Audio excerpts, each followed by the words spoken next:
Is morale low on your team? I know the economy is tough right now and sales can be slowing, but now's the time as a leader to help boost morale. Hello, I'm Stephen Abbott, and I'm the founder of Abbott CFO Solutions.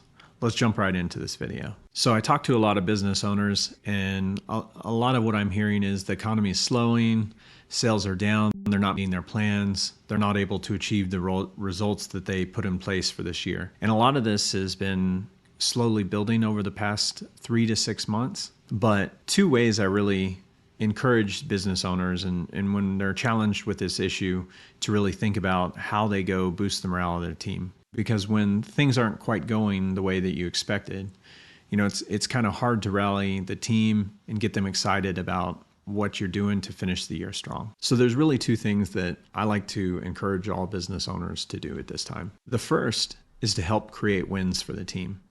So if you've got this massive annual plan and you were going to do $2 million in revenue this year, you were doubling from what you were doing last year, and you're looking at your plans and you've only got a month left and you're not going to make it, that it's nearly impossible to do the sales you need to do to achieve that $2 million plan. But what you can do is break down what you do need to achieve for the month, right? Just put it into smaller pieces, and you can create wins for the team even if you're not going to achieve the original plan you put in place. And I'll give you two ideas here. First idea is, can you break down some plans that help set you in the right footing for the first of the year next year? While your sales may be going okay for the month, can you put some targets in place for getting orders lined up for January and February? Can you switch gears and start focusing on what are we doing to make January and February strong? The second one is, are there things that you know that you needed to get done this year that you haven't quite gotten on track? Setting up some smaller goals. If say it's a big project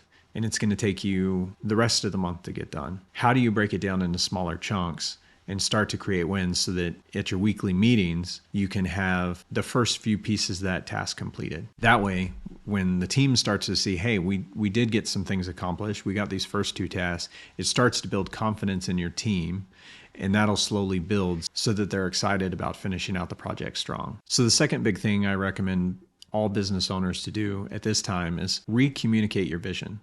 What's the vision for the company? Okay, sales aren't going quite as you had hoped, but at the end of the day, there's a mission behind your company and what you're trying to accomplish. And when you remind your employees, and sometimes even reminding yourself, hey, yes, I'm here, we're trying to hit 2 million in revenue, but I'm trying to be the #1 HVAC repair service in my area. What are you doing that's making you successful towards your overall vision for the company?